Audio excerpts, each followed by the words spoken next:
Well, I want to thank everybody for being here. Karen for inviting us. I'm Blaine Morrow. I'm director of CCC Confer.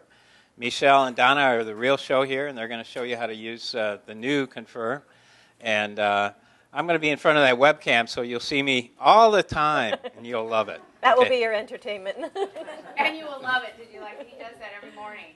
You will love it. And you All right. will love it. See you next. Oh, okay. So we are very happy to have you all here. I know I asked people to raise their hand who has used Confer before, and I got like 3 or 4 people. Who has used CCC Confer before? Oh, that's pretty good. That's pretty good. Well, listen, it's changed a bit. It looks a bit different. So we wanted to come out and talk to you, and we got a really nice invitation from Karen to do that. And so we had to drive, 10 minutes or 10 miles away. We're at Palomar College, so that's where this particular project is located. So we're going to talk about, here's our training agenda, and we're going to go through all of this in about an hour and 20 minutes. So you'll get a pretty good idea of how you can use it for your classroom, how your students will benefit, and how it's going to make your life a lot easier. And that's, we're all about us, right? So we want to make sure that our students are successful and that we can get to the same information across to them in an easier and more concise way and to make them successful, because that's what it's all about. So a little bit about Confer. We are a grant through the Chancellor's Office. So Palomar College was awarded this grant about 11 years ago, so we've been doing this for a while. We have 300 meetings going on a day. So there's a lot of people up and down the state who have been using Confer for administrative type meetings and also to teach and for office hours. So we'll go through all of that and let you know how all that works. So it's funded by the Chancellor's Office. It's already paid for. You don't have to go to your district. You don't have to go to your president. You don't have to go to your department chair to see if you can use it. You can use it because you are faculty, staff, or admin for the California Community Colleges. And that's all that we ask for, is that it's for the business of community college. When you order your meetings, they're all password protected so that you hold the key to who comes to your classes. Okay, so that's how that is. We also, this is the most important part, is that you have a hope and a prayer for being able to use this successfully. And that's because we have a help desk, technical help. We will actually sit in your classroom with you, virtually sit in your classroom, and help you get started. Because we know when you're trying something new, and especially with a whole room of students, virtual class students, that if you are not successful, you're going to be embarrassed. You're going to have a hard time with that, and so will your students. And so we want to make sure that you are trained properly and that when you have questions, you get them answered. So we actually have a phone number. It's the Palomar College number, and we'll give you the extensions when we, at the end, we actually answer the phone. We're there from 8 to 4. We're there a little bit earlier and a little bit afterwards, but we're there, and we do answer our emails. And we have lots of information on our website for you to get what you might need. We have grab and goes, and we have videos, little 2-minute videos that really answer your question concisely. And we help your students. You do not have to solve your students' IT problems. How about that? If they're having a problem getting in, you send them to us. Why do you want to have to do all of that too? It'll make you crazy. You're a business teacher, you're a chemistry teacher. You don't want to have to figure out their computer problems as well. And there are 3 of us. Don and E.T. are the trainers and do a lot of the answering of the phone. We serve all 112 community colleges. Do you think we could do that for all 112 if there was a lot of problems? I mean, we all get our hair colored, but, we couldn't do that, or at least I know I do. We couldn't do that. So if women in their 50s and 60s can learn how to do this, come on, please. So anyway, without further ado, we've got these. These are, when you go to our website, these are the icons that are up there. Meet Confer, when you order that, basically it all looks the same. It's all the same interface. But when you order, there's different categories, and it makes it easier for students and for staff to find where their meetings are. So Meet and Confer has to do with administrative type meetings, faculty meetings, that type of thing. When you're doing Teach and Confer, that's usually yourself to your students, to many. Office hours, you're setting that up because it's pretty much one-to-one. All right? And then we've got webinars, which generally the chancellor's office or bigger kinds of groups would use, and that would be probably 50 plus. It would be where it's not password protected, so anybody could get into your meeting. And then we have Call Confer, and some of the administrative people have started out with Call Confer, so they don't, nothing to do with the internet. They're just making a call, everybody's dialing in with passcodes. So, okay. All right, so to get started, we have a wizard that's on our website that actually will test your computer, make sure it's, basically the main thing is that it has Java. Okay, that's it. So it'll test that for you. It's a wizard. Yeah, that's you. Okay. Sorry. Uh-oh. You're going to create a MyConfer account. Now, I know some of you use this within your Blackboard, and you can talk to Karen about that later. We will talk about that you set up your MyConfer account, and that's how you're going to order meetings. And I'll talk about some of the benefits of why you would set it up through Confer. Okay? So you're going to sign up. You'll get an account, kind of like you do with Amazon. You know, you create a profile, and then you can go in and order your books and movies and all that. You're going to create that. That's where you're going to go in and order your meetings, order your classes. That's where you're going to attend your classes. You're going to connect there. Your archives are going to be in your account, and that's where you can go and edit so if you've screwed up and you've ordered a class from 3 a.m. to 4 a.m. and you go, oh my God, look what I did, you're going to be able to go in there and edit it and keep the same passcodes.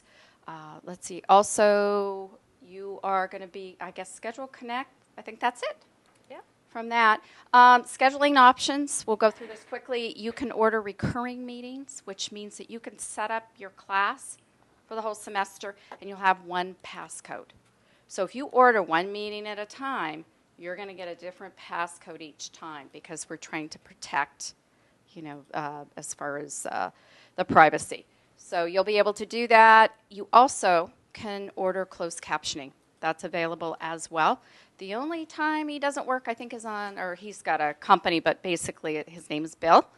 And Sunday is the only day that he doesn't. He works from 7 a.m. to 10 p.m. He has a group of captioners. It's live captioning. Okay, so we do pay for that. That is not included in the Blackboard. The closed captioning isn't. So you would have to order it through this. This lady had a question. You do? You said setting up a meeting. Can you, with regards to the time limits on the meeting, can you, like for the session, like the Blackboard Collaborate, can you set up a meeting that's open for the entire semester? You can, yes. You can go through an order, or we can do a private room so it's open 24/7. Yeah, for the whole semester. Mm-hmm. Okay. If I check on recurrent meeting, do I have to have the times of that meeting for the whole semester? Yes. Yes, you would. But then you can go in and edit it if for some reason, you know that it's changed, or you can add dates to it as well as the semester goes along. Can you say that thing about closed captioning again? It's not available through Blackboard? No, it's not. So it's a scheduling op. So if you need closed captioning, then you would go through our website, MyConfer. You would just an set up account. through the website Yeah. and through them, and then you put the link in your Blackboard. Yeah, you could take your link, and you could take the phone number, the 800 number that we have. We'll talk about that in a minute, and the passcode, and put that in your syllabus so that your students would know. But as far as scheduling, that's the way we've got to do it because we have it all automated. And that's one of the nice things when you do schedule through MyConfer. Within 2 minutes, you'll get two emails. One for the presenter, which is you guys, and one for the participant, which is your students or whoever you're inviting. It gives all the information. Gives the passcodes, tells them where to log in. You basically can copy and paste that and put it into your syllabus, or I don't know if you want to email it to them. But it's pretty darn simple. So we've got that all automated. If you don't get something from us within a couple minutes, call. Something happened. Either you've got the wrong, something happened. So, Let's see. So we've got closed captioning. We haven't gone over the interface yet, but this is what it looks like. You'll see a little box up there that says CC, that they log in, and then they just start typing away. So it'll give you Bring up this information, window. and it's part of your archive too. So you're going to be recording maybe your sessions, and we do ask if you order closed captioning that you do record it, because we're paying him money to show up. And so it'll be part of your archive. So when your students log in, maybe you want to use the same archive for next semester, because some instructors, what they do, they don't have their students log in. They just will make a recording of that particular chapter. And you'll have the closed caption, and you might use this for the next 2, 3, 4 semesters, whatever. And you can put that link, that archive link, into your Blackboard classroom. So it sounds like you're okay with the faculty member creating essentially like a screencast Yes. with you doing the Absolutely. closed captioning live. Absolutely. Yeah. Yeah, there's a lot of instructors that do that. They'll set it up for the whole semester and do little half-hour recordings. They might have a keynote speaker. You know, your class gets tired of you. That maybe, you know, if you're in business and you know somebody from Callaway that's the marketing manager that wants to talk about, you know, marketing activities. And so you would have that, you know, you would order that and then have them do a recording. Can you edit that? You can. What you can do is unplug it, which we call unplug. You publish it, and then you can take it into Camtasia or other types of editing programs and do that. I can, Do you want to talk about that? Well, I'll just add a little on that unplug part. If you unplug it, you actually if you unplug it, what you're basically doing is converting it into a format that you like, which might be MP4, might be WMV, MOV, QuickTime, etc. You can also make it MP3, but you will automatically generate, if you so desire, an SRT file, which is a timestamp file, and it can be edited with the text editor. So you can change out, you know, whatever's been captioned to the text that you prefer, and then it will automatically integrate into the video if you add the SRT file to something that can convert SRT to a closed caption. Okay. Next. All right, so now we're going to get into the important stuff here, and Donna's going to start. Okay, we're going to talk about what you're seeing on your screen, and there's a lot of tools, a lot to take in, but it's all basic. And the key thing to remember is that when we're done, your head will feel like it's going to blow up, and then you just wait a little bit, come back in, decide what is it that you want to do. You don't have to do everything that we're talking about. We're just showing you the most commonly used features that are available. So we're going to start with looking at the room, and the room is exactly what's on your screen. It's going to look like this every time you log in, except it's going to be your content instead of mine.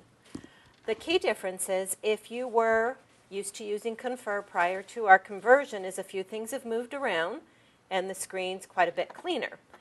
You have your basic side panel here of information, the audio, video window, all of your participant, and your chat information. The recording tools, which used to be way down here and hard to grab, have moved up here, along with the areas that you're going to connect to load your content. And then the string of icons have now minimized down to 3. It's like cleaning off the kitchen counter. You've got the coffee pot, the blender, and the toaster. Everything else, you're going to open drawers to find what you need. The essentials are on the counter. So we're going to start breaking these down one area at a time. First, when you log in as a moderator, you'll always be identified as a moderator. And if you actually look at the screen, Blaine was going to be my pointer. Oh, I'm sorry. That's okay. It's a shaky hand. You can see that under my name, I have next to it a grouping of icons, and these are all of your permissions that as a moderator, you'll have every time you come in the room.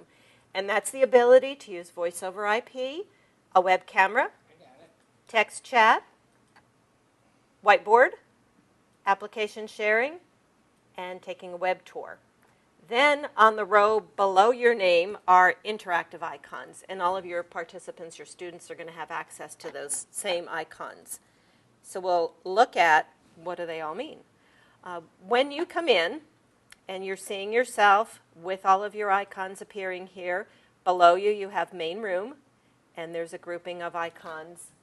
And I have to walk around because I don't stand very well. Below main room, you can see everyone else who's logged into the room. And this grouping of icons across the top are global permissions. That means everybody who comes into the room has access to voice over IP, to a web camera, to text chat, and to the whiteboard. They cannot application share or do a web tour unless you give them permission to. And with this global permission list, the red X means it's disabled for them. So if you want to take away all the features for everyone, you just click on that. If you want to give it to everyone, you click on that as well. Or you might have a bad boy, which we often have in our class, that doesn't, look at Blaine fessing up, that doesn't need access to certain features, or maybe they need access to more features as an individual. All you do is click on their name, and in the drop-down, you'll see the features that they do have, so you can pick and choose what you want to give and take away. In most meetings, the instructor is going to be the person using the tools. The students are going to be sitting and observing. Yes? Question? Yeah, I was confused because the options on the left in that list you just had up there were sort of grayed out. So I didn't understand if that meant they are available or they're not available. You know what I mean? Yeah, the gray, yeah, it's not as discerning as I would like it to be. But yes, they're active if there's no red X in them. Okay. So the red X says not. And the drop down you did for each user It's the same way, yeah. On a Windows PC, okay. you can see the little frame around them, and the others don't have the little square. If you're using a Mac, there'll be a very nice clear check mark. So those are all available, the ones that are grayed out, except for The first four, which are your defaults, are available, and application sharing and web tour are not because there's nothing there. But watch what happens if I take chat away from that particular person. There'll be an X and a chat bubble indicator. Right. It's not visually as acute as their last version. That was our complaint. It's supposed to be, accessible, and we're like, but we can't see it. But you So, can see your permission Yeah. if you use that little pull-down menu next to Yeah. the word participants. it's just not as defined as we like. This part isn't our favorite. Let's just say that. But they do have access, and you can give and take away. The grouping of emoticons that appear here underneath everyone's name are available to everyone every time. So maybe we should have them if you're enjoying your summer. Maybe you can give us all a happy face or a confused face. So you'd click the drop down. Anytime you see a little triangle, that means there's more of a menu. It says edit profile. Yep. Just right above your, see if you click, you've got this grouping of icons right here underneath on your screen. So you right. look right here, right there, and then you can do laugh out loud, applause, confusion. So you could ask your students, when they walk in, so how's your summer been, or how's your And then day, there's or lots what do of you think smiley about the homework? faces. Yeah. And those little emoticons will flash for just a minute and go away, so they're not going to be a major distraction, but it's a nice tool just to have people show what they're feeling at that particular Right. moment. Yeah, what you're trying to do is to create some of the face-to-face feelings and situations that are going on, because you're thinking, how am I going to be able to talk? I've got students listed here. We've got you listed as users, but I have students listed here, and I don't know what they're doing. Are they paying attention? So these are some virtual ways for you to be able to find out what's go going away. on. So why are the emoticons going away? They're designed to just flash for a few moments. Yeah. And then they go away. The others that we're going to look at will remain until you or the student clears them themselves. So those are just kind of your little quick, friendly, here's what I think. The second one on the list is stepped away, and it's an indicator to let people know, even though I'm logged in, I'm not participating in this meeting. So you might do that if you log into your class early and a student shows up. They're not going to think that because there's no activity, they're in the wrong place. Yeah, do you want to click on that and see what happens to your name? If you click on that, it will show that you're away. And you can see the away by me, and that will remain until you step back to the meeting and click off of it. The third one on that list is a hand raise, and I think someone was experimenting with the keys. I saw hands go up and down every once in a while, which is okay. But you can see that it assigns a number so you know whose hand went up, and you can call in whatever order you want. And that hand will remain raised until the person takes their hand down or you decide to lower all the hands at once. You also have some audible notifications you can set. We won't go into them, but they're there, where you might want to have a ding every time someone raises their hand. You know, you set up office hours at home and you don't want to be sitting and staring at the computer. You could be doing other things, and that ding will indicate a student just popped in. You can get back to your computer. So you have some nice control options there. Person number 12, whose hand is still up, do you really have a question? Yes, how do you do that, Bob? How do you do that ding? It's in a Edit and Preferences, and there's a whole series of audible notifications that you can choose from. Give us a call. We can help you with Yes. that. Yeah. Yeah, it's up in the drop-down menus. It's in Edit and Preferences, and then you'll be able to play in there. Then poll responses, by default, they're there as a yes/no, and it could be a quick yes/no that you get from everyone when they Yep. come into class. Do you And it have tells your you how books? many. Look, it shows you right now. You can see at the top there that one person said yes and 0 said X. So do y'all want to click on that? So that's another way that is everybody understanding what we're talking about. Are you ready to move on? And you can ask people to click, or your students to click on the green check. Or if they're not ready, click on the red X. And it gives you another virtual way to be able to make sure people are actually sitting in front of the computer and paying attention. These are these little tricks. The gal that does the medical class, that she's got 60, 80 students, Rebecca Gomez, this is what she does, is that she does a lot of this. Is everybody, what's going on? Are you, everybody understanding this? She wants to make sure that people are paying attention. You can not be paying attention and sitting face to face and being off somewhere, but these are just ways of marking some time and attention. And you can clear, you see the clear up here, so as the moderator, if you say, I've got my answers, just clear those, and you can go on to your next question. But we're going to look at some other good ways for polling. We talked about the yes/no, but everything's not a yes/no answer. So you might want to put up a question with a variety of options to choose from, and you can do that with a multiple choice question. Should we have somebody do that? Yes, I'm going to Okay. do the slide here, and Okay. I'm going to pick a number, 6. Who's number Who's 6? user 6? Okay. So if you look at this slide, we're going to have, I'm going to make you a Oh, you moderator. gotta make a moderator, that's right. We got to give you power, I'm okay? going to give you big power. Uh-oh.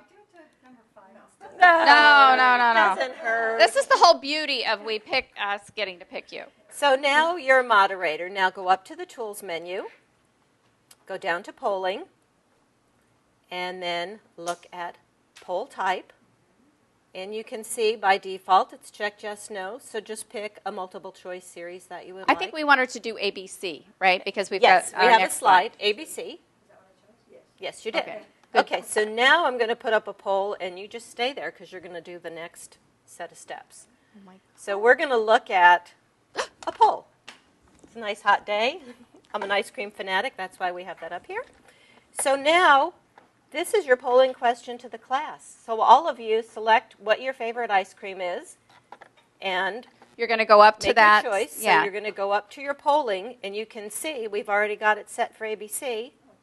Okay, we're doing this for fun, but you can see that maybe in your class you could actually be picking certain, it doesn't have to be graphics, it could actually be text. And that could be the ABC, it could be text information. So we're just doing something fun. So everything from a pop quiz to a getting to know you, whatever you would like. Yeah, do you see up there in the one, it says A's, there's 5 A's, there's 8 B's, and there's 4 C's. Now we're going to have user number 6, was it? That Yes. She's actually going to publish Okay. that. Now so you're that going we to can go all see back it. up to Tools again, to Polling, and this time in that list, you have published responses to the whiteboard. So click on that, and look what just came up. Now I want you to click on that and pull it down. Pull it actually Just- down, Yeah, just click on the The whole graphic? chart, and it'll be a frame. and then pull it down to the bottom of the screen. Actually, There you go. So it's, you can look at it. It's not getting in the way. Oh, somebody put up a really nice ice cream. But you could see that Who would that be? It's a great way to do some brainstorming. You could do that with students. You're putting up all the different options, and you can see it's a great visual way to see what's going on with the class. And what I want you to notice, too, is that you're seeing everybody's answers. Sometimes people will actually respond or respond more honestly if they think it's an anonymous poll. So, number 6, back up to tools, to polling. And you can see make responses visible is the default. But if you uncheck that, then all of those ABCDs are going to be seen only by you as the instructor. No one else will see others' responses. Then when you publish that poll, all people know is that 5 out of 26 like a root beer float better than a multiple. Let's have her clear it. It's mine. Why don't we? Ice cream. So you can actually get better responses. Yeah, so you want to clear that and then make it just so that we prove to people it's true. Okay, so we'll clear the poll.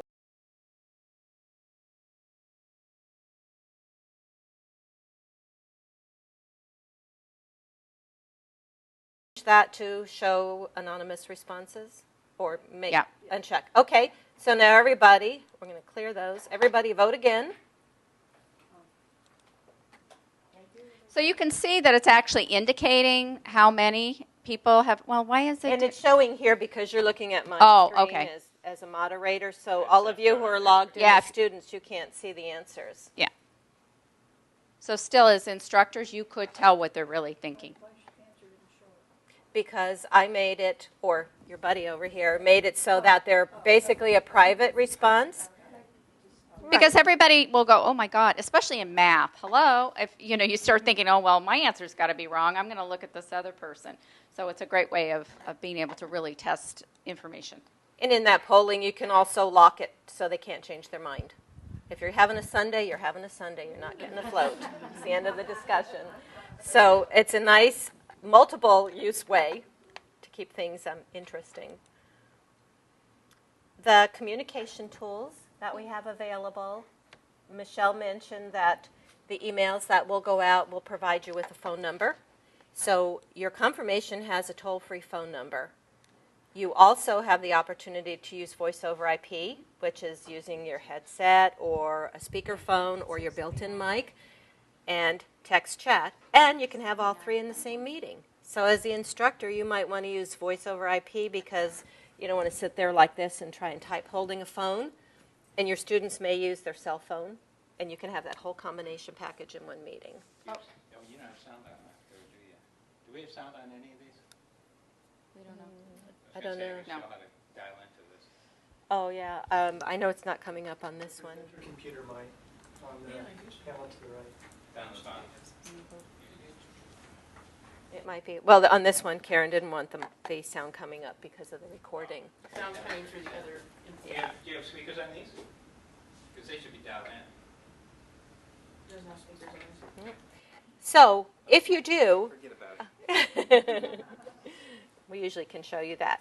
But if you have those three combinations, you've got a lot of flexibility. And you could use all VoIP if you want. You're going to use do a recording to yourself in your office, no one else. You only need VoIP. That's what you use. And or if you require your students to do so, you can just strip off the telephone number when you send it out to them. So you don't have to pre-plan what you want to do with us. You're going to get it all and you decide. The telephone can be any phone that you've got, including your cell phone.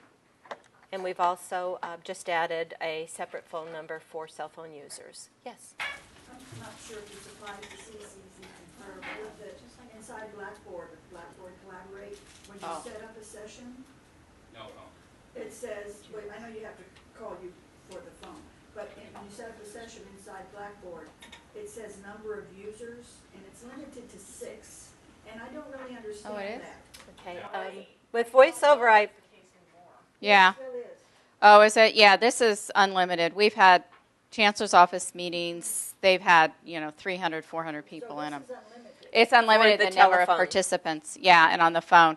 So that's another thing with your Blackboard. There is no phone. It's just voice over IP. Right. Yeah, that would be the deal. Excuse me, that's the problem I had with when it was Illuminate. The moderator has to turn on their microphone, and then they have to turn off their microphones.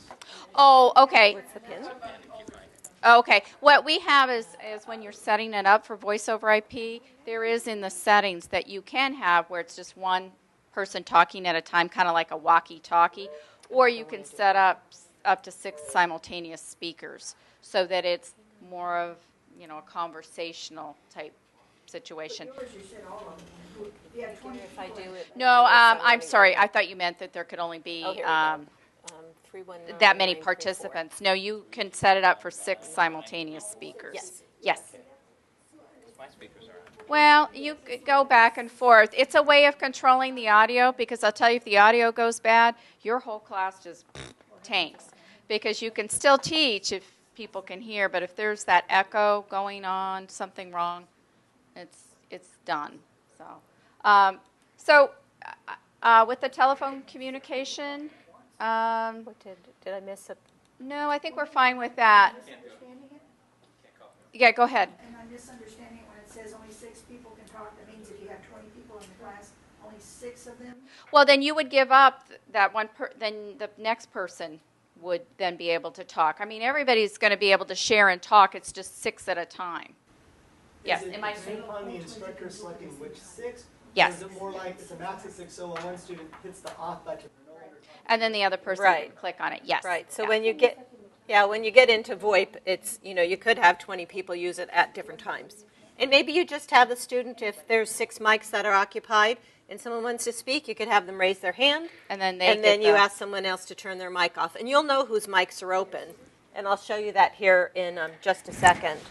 We've also got the voice over IP, and you can see up on the screen there's a lot of different options. You can use a headset with a microphone, so you could plug that in USB into the computer. We've also got it's a Polycom, which is a speaker, kind of a voice over IP Blaine's got one. speakerphone, so that if you were in a group setting, then everybody would be able to. USB and you got a speakerphone. Yeah. That's about $100 to just do the headset. You could pick something up for $10, $15. Just depends on. But they work fine that way. Now, with the new version, they've got echo canceling, and as long as you've got a microphone in your computer, that's all you need to talk.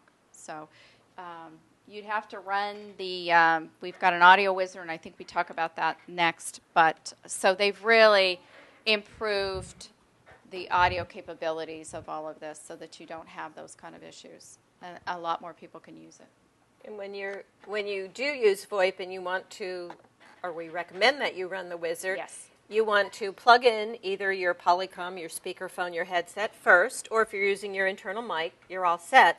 But the little reddish flower up here is the wizard, and when you click on that, it's going to pop up this window. And if you have more than one audio component on your computer, like I do back at the office, then I can select, I'm going to use my Logitech headset from that list so that this software is now working with that piece of equipment, so it makes it easy for you. Then as you select that item and click OK, then there'll be prompts for you to listen and make a little quick announcement to be sure that you can actually hear. Once you know that the communication's working, you don't have to do that every single time unless you make a change or if something's not running quite right for you. So as soon as you have identified your VoIP, you click the talk button, and now see this little microphone icon? That is an indication that that talk button's open. So when you do have 6 students with 6 mics open and the 7th one wants to talk, you can go down the list and say, John, would you click off your mic so Mary can talk? You want to put your mic on, Donna? Mine's on. Oh, Blaine's is on. So you can see where the audio is. And then you can see right here, Yeah. Blaine's mic shows that he's the person with his mic on. So that, the talk button at top lets you know Yeah. your mic is open. That list lets you know who Right, else's and you mic can is see open. the little ticker bar up there where he's actually talking. across here. Yep. So the VoIP is, it's a nice option, and you've got that flexibility. And you do have the option to change that number of speakers. Maybe you want to control it with you being the only one talking. So if you go up to the Tools menu and select Audio, you'll have all of your audio breakouts and maximum talkers. The default is 1. You just move the slider to up to 6, as many as Yeah. you want. And you 'Cause- can change that per session. Yeah, especially in larger groups, it's easier to tell people to You know, we're starting the meeting now. You get larger groups. People are eating their lunch. Their dogs are barking. I mean, it can be an issue. So it just depends on your group and how you handle it. And you certainly can set up the housekeeping yourself when you start your class. You tell them what kind of how you do. The bathrooms are over here. Our class goes till 2 o'clock. You would give information just like you would in a face-to-face, but you're doing it virtually. And if you have questions, please raise your hand, and I will give the mic, when you have questions, etc. So if you take those ideas that you use face-to-face and transform them into your virtual environment, gives you some ideas. Yes, ma'am. One more question. Sure. I've used Wimba before, and they have call-in with Wimba also. Uh-huh. And if somebody, in Wimba, if somebody phones in, you can hear everything that's going on in their house. Yeah, and so there's, turning it off. oh, no, there's a mute. We have the 800 number as well, and people can call in using that. And you can actually put that into lecture mode so that it quiets everybody up, or they can quiet themselves up individually. So, yeah.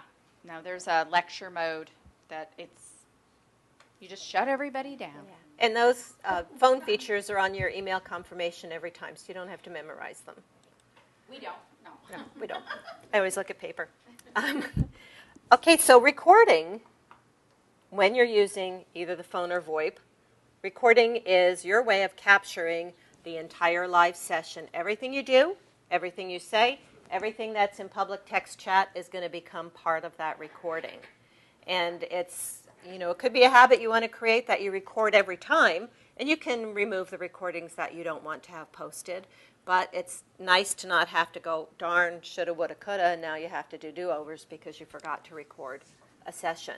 So the most important piece to remember about recording when you're using the telephone, whether it's you using the phone or your students are going to be on the phone and you're in VoIP, anytime the phone is involved, we have to merge them together.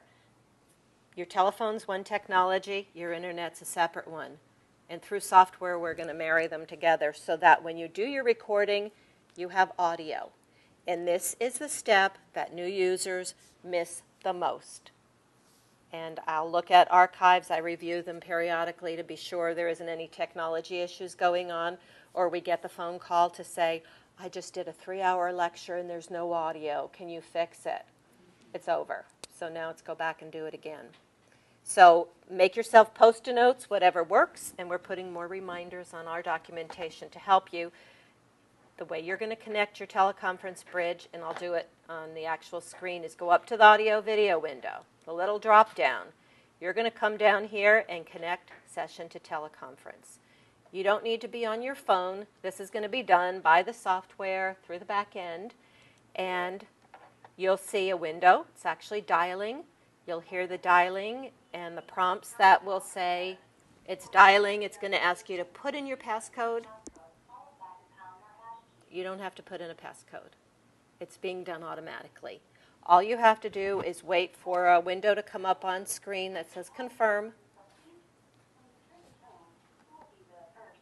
And I confirm.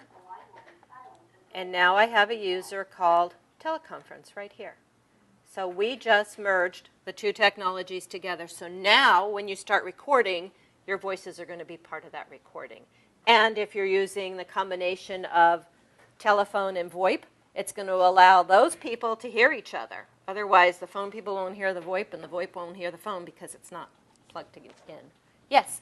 So you can set it up so that the people on the phone, well, when the directions go out to the students, those directions give them how to call in. Yes. Yes. But unless you do any special steps, they're just talking amongst themselves. Is that what you're saying?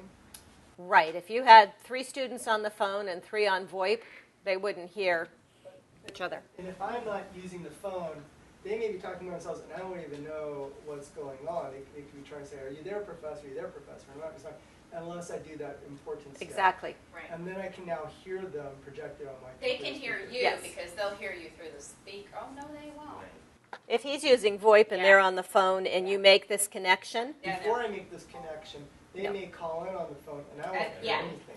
Right, because what happens is because you didn't make it, you're right. They're, Yeah. And there's nothing to make that automatic, so just People think it's automatic, it's not, because they don't, anyway, they're creating silent movies. well, but as an instructor, I guess, if you're doing the voice over IP, you don't have to ever worry about that. It's just if you, as an instructor, were calling in to make the recording, right? No, if you were using voice over IP In terms of recording the session. and anybody else is using the phone, you don't have to get on the phone, but you have to make this connection. If you wanted to hear them on the Yeah. Right. But as a separate issue, if I'm doing a screencast, I don't have to do this step if I'm using voice over IP. And you're by yourself. Right. Yeah, no, Yeah. you don't need that. This step is only for when you're using VoIP. I mean, only when you're using the phone. It doesn't apply to VoIP. So the silent recording nightmare would only happen if you as an instructor happened to have called in. Yes, right. And you know, I did it myself making a recording because I'm talking away and hearing myself just fine. I forgot to click the talk button, and I have no audio. So give So- us a call. You know, you're not going to remember every little step. That's why we want you to practice. That's why we want you to order some meetings before you do, you know, the big day. It's really helpful, and that's why we're telling you we will we will actually go in and sit with you and virtually sit with you and go over the steps, because that's what we're there for, and we know this, you know, this is a lot of information to take in. So do this in baby steps, and you know, we hear from people all the time, and then the next semester we don't hear from them at all because they're off and on their way. So now you've gone through the VoIP, the phone. Now you're ready to record. All you have to do is click this record button. You get the, do you really want to record? Yes, I do. And an announcement comes up that says recording is started. So everybody hears that announcement, and now you can see the recording button is active because of the little red dot, and it says recording. Now, from that moment forward, everything you say and do is captured. Then when you're through recording, you stop the recording, and you're done. It's off the record now. And it's off the record. Yeah, it's off the record. So if you want to talk afterwards, you can. Go ahead. Yes. How long can you record for? Because like on Blackboard, if you record a lecture and post it later, you can only record maximum for 20 minutes. With this, you can record, Is it if you're connecting the teleconference 8 hours? bridge, you can record 8 hours. 8 hours. Yeah, at a time. Continuous. And at that point, the conference bridge stops. Yeah. Although most cell phones run out after about 4 a.m. Yeah, but the instructors normally aren't. Yeah, they're not. And if you're talking for 8 straight hours, God bless you Yeah. for being able to do that. So, yeah, so you do have a lot more flexibility. But you're right. It's not just 20 minutes. It's, yeah. Oh, we want everybody to send a chat, don't we? Did We get do. to that point? Yeah. Where- Where did where- everybody go on vacation, or I don't know, introduce yourself? Where do you want to go to vacation? Oh, yeah, we know who put Spain, user 17. We know that's Karen. The chat's still off? Uh-oh. Main room, I think the chat, they can't chat. No, they're chatting. They're chatting. Oh, just yours. Okay. Well, let me find Oh, just you. user 11. You must have been Perhaps chatting someone was, inappropriately. there you go. All right, user That's a 11. good question about private chat, but it's not the first one. So. Okay.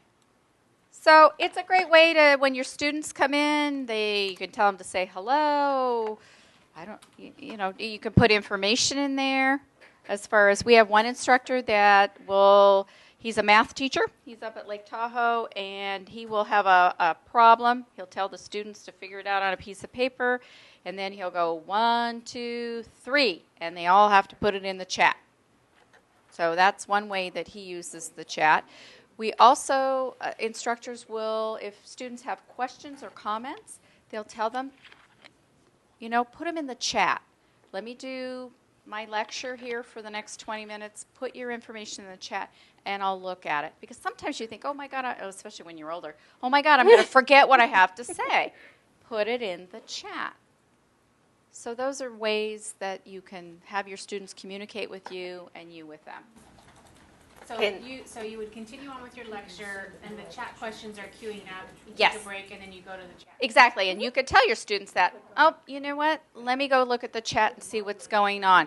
You don't have to be hurrying through and trying to do multitasking, do 5 different things at once. Just talk in a normal cadence. You know what, now I'm done. Let me see if there's any questions or comments. Okay, and That works. those chat messages that we just put in the room are public. So when you record, they'll be included in that recording, so everyone is able to go back and see what those questions were. There might be times you want to do private chat. We always advocate if it can't be in the public forum, then pretty much don't say it. But you might want to, ask someone, are you ready to do your presentation privately? So by clicking on that individual's name, I'm going to pick on user 18, and I'm going to send a private chat. And now down at the bottom, you'll notice here that a tab came up for user 18. So all my messages to that person are only going to be seen by me and that person. If we were to click on the room tab, oops. So you could send, you might It's want not to there. practice sending private messages to each other if you like. How do you get rid of that? Get rid of the private chat? You don't. You don't. It does not get recorded, so you don't have to worry about it being in the... How can you get that off the bottom of your Click on the room. You go back to the tabs. These are all active tabs, so if you click here, it'll take you to that page. Yeah. So you could send each other a private message if you like, telling them how great we are. So, but once you start a private chat and a tab appears along the bottom, Mhm. you can tab between the tabs, but you can't close a tab. Right. Right. Once it starts up. This And- is a little different than how it used to be. It used to be that it was different colors and it was indented, and But now they've those gone to this. the private chats can be it can be a good thing to keep them separate if you want to see what one person has to say. But as a moderator, it's easier for you to see everything on your own screen. So they did add a new function. If you get in your chat window and click the drop down, you can say, show my private chats in the room tab. So I'm reading my private chats on one page instead of having to go back and forth between those pages. But we're kind of the no private chat motto, because I think, or Yeah. stance. We've had people private chat things that weren't too nice. Okay, so it shows. Yeah. Okay. Ooh. Okay, so Yes, ma'am. I'm sorry. That's all right. We were looking at the moderator here. Oh, wait a minute, she found it. Oh, okay. Okay. All right. We've got, Okay. let's see, Donna, we've got 35 minutes. yep, we have to We get gotta- into the real meaty stuff. Yeah, we got to, When your archives are created, they're going to post to our website.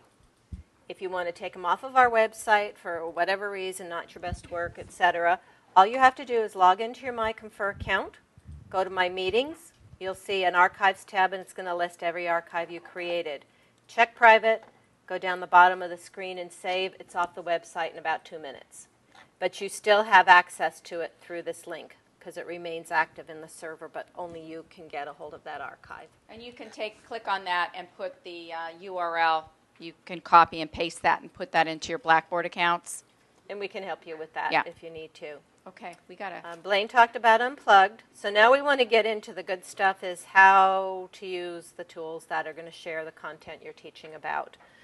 You have your whiteboard screen, and that's where you land. That's this icon up here when you come into your room. How many of you use PowerPoint slides to teach with? Okay. So this Lots. is, you're going to be ready to go just using your PowerPoint slides because see that whiteboard area?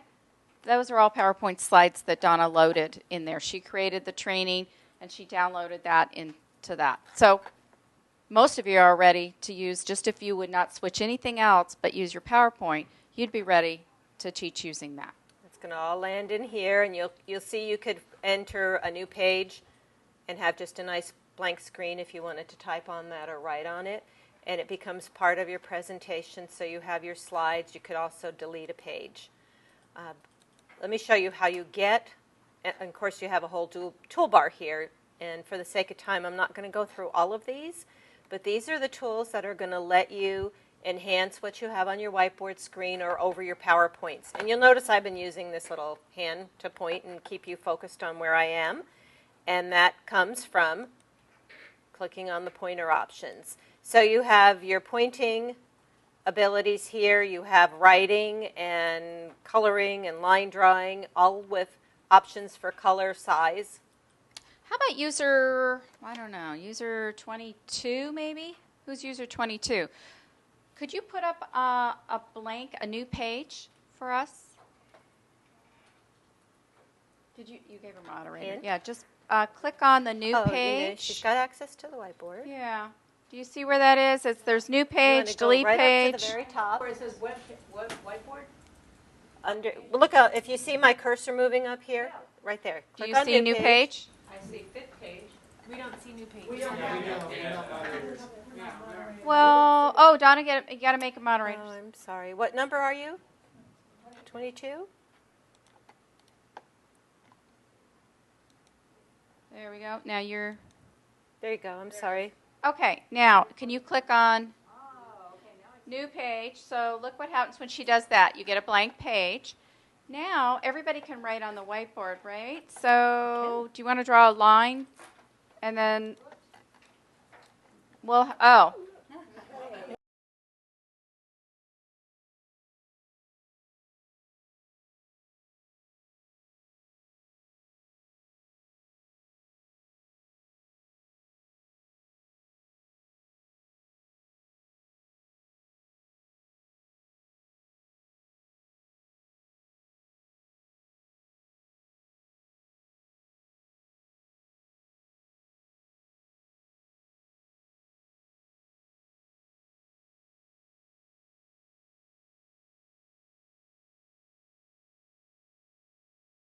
All at once.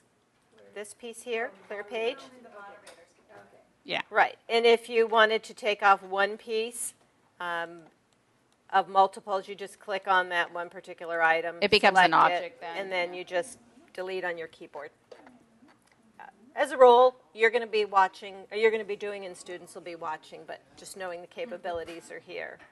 So who is that person that keeps doing things here? I know who it is. It's the only one boss, person, it's and he's Blaine. not a moderator. Okay. Oh, all right. Okay, so now, because so many of you use PowerPoints, you're going to see how simple it is to get your PowerPoints uploaded. You have a button here that says Load Content. This means you can load a PowerPoint file, an OpenOffice file, or image files. Any file that has a picture extension like JPEG, GIF. Click on Load File. Go find the file. No. No. Mm-mm. Anything other than those, I'm going to show you in a minute because you can bring them in. But this process is only for these specific types of files. This is after you've entered the meeting. You've set up the meeting, and you're at the start of the meeting. You're going into the meeting. Yes. Right. You're in your room and you're getting ready for the students to show up. It's like you coming into this room and you bringing your folder of your handouts or your PowerPoints, and that's when you can set it up. So you do Load File. Well, you can open up the You meeting. go find your file, and I'm not going to load it, but there you go. I found my Miracosta file, and I click Open, and that's all you have to do. You want to be sure PowerPoint is closed, the program itself, so it can process. And within seconds, I have, 66 slides in here. They loaded in probably 15 seconds. So you'll see screen things happening that it's converting. It's turning it into an image so you can use your whiteboard tools. Do you want to click down, Donna, where it says Load Content? Oh, maybe that's your next slide. What? And show them how many slides. See where it says Load Content, the little... Oh, down in here? No, then you're going to show them how many slides. See where the arrows are? Right up in here. Yeah. See, Yeah. 34 out of 66. It'll let you know how far along. And then if you click on the one over... Yeah. And when you first Yeah. load, you're going to have this window will open up, the Page Explorer. So it lists all of your slides. You can navigate from this if you'd like to go back and forth with the arrows, or you can jump down, go back in any sequence you want. And if you don't like this window in your view, you just close it, and your navigation tools are still here. How did you open that window? It's Page Explorer. It's right over here. Is And that it comes cool? up automatically when you upload, but because I did it before you got here, I just closed it off. So you can have that window. And if it were closed, you can still click here and say, I want to go down here and look at this slide. Now, are you guys seeing that on your screen? No. So just the presenter is seeing that. So, you don't have to worry, what my students know that I don't know which slide I'm showing. They don't need to see that. So then you can go hunt and peck for something. They can't do too much damage. So now we showed you how to open those. Now you want to show a PDF file, or you want to show a website that has a password, or anything that's on your computer you can share with everybody, and they do not have to have that program. So you're teaching Dreamweaver, Photoshop, whatever it is you have. I can watch it as your student, and I don't have to have the program installed. Or you're teaching, computer science. If you're showing an Excel spreadsheet, you're showing Word documents, you're showing them how to do that, you can do it live.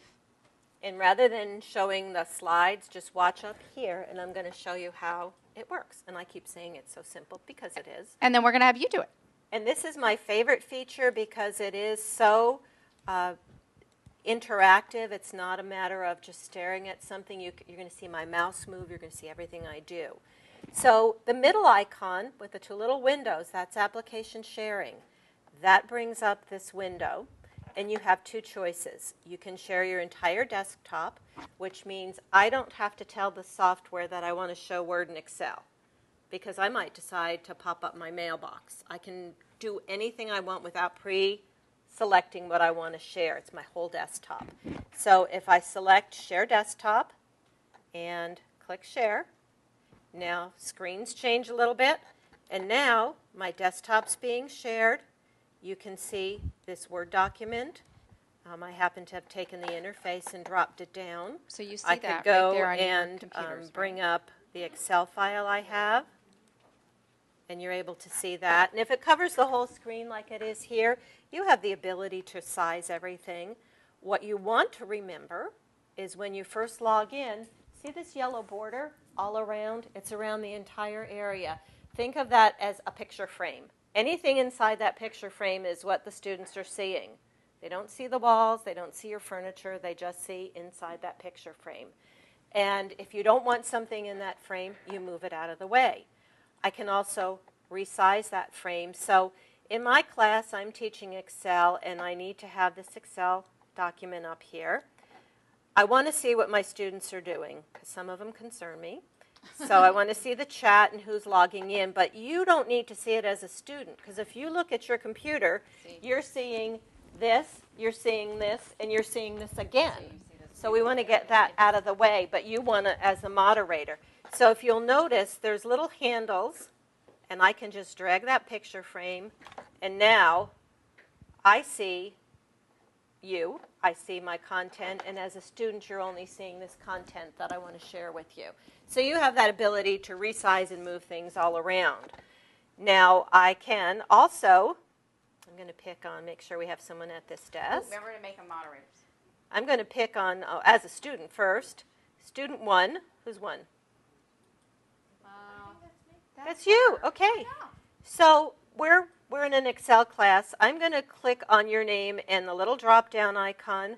I'm going to give you control. So now we're in different parts of Oceanside. I want you to put your mouse, your cursor on this spreadsheet and do anything. Delete all. Yeah, don't listen to Blaine. So as she's doing the entries, you can see the power of that. It's not just teaching, because I can teach her and say, do you understand how to create a chart that reflects the differences in your budget? And she goes, uh-huh. Well, you know what uh-huh means. So now I could give her control. Extra income, I love that. That's right.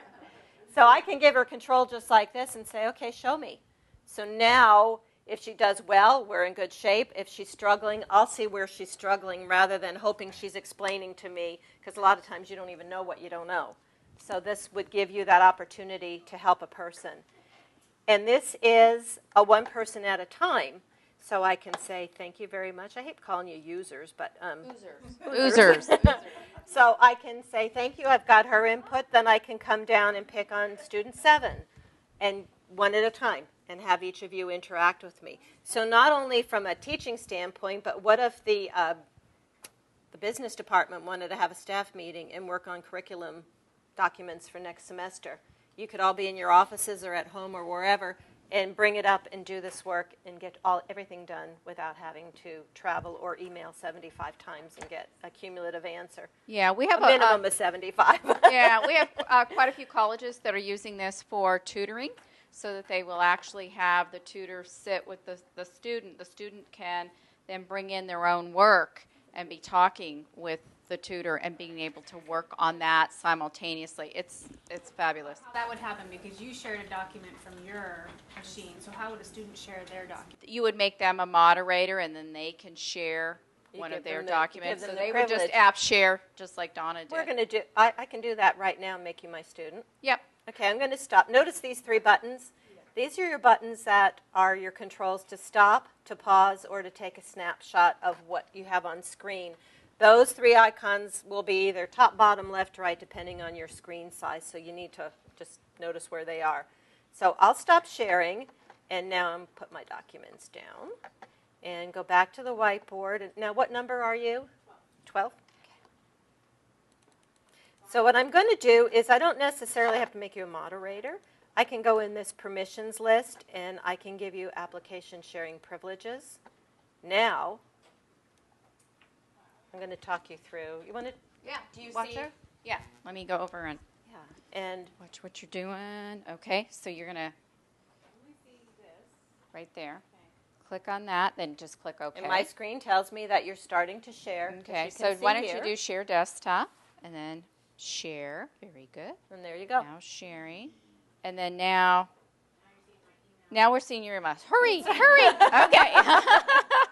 So a lesson is. I can see she, anyway. Is just never kidding. have anything open that you're concerned about somebody looking at or that will So you get can in see your your way. course So syllabus. have everything clean and ready when you start. Wouldn't this is a great thing she's doing. You can actually be sharing with your students the course syllabus. So this would be a great way to orient them, to your online class. You could actually archive this. So maybe students wouldn't log in live, but you could archive your whole information about your syllabus. And this is what my expectations are. Nice to meet you. This is you. Donna will show you in a little bit.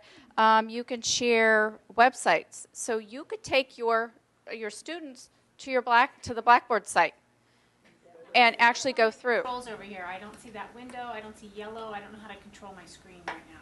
Oh dear. If I want. Well, what's showing up here is my computer.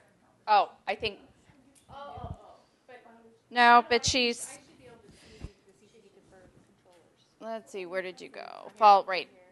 Yeah. The yellow's right down here. Do you see that? Yeah, now I can see your yellow border. Right. Oh, it was right there. Oh, it's right here. Do you see right there? Okay, there, you can make it smaller. Yeah. And then do you see your controls right there? So now you stop sharing. Yesterday, when we were training, we had a counselor, academic counselor, who was going to do this to create small videos for students to go back and look at how do I fill out my 4-year transfer program, how do I fill out a request for, so that the student didn't have to wait for an appointment to see her.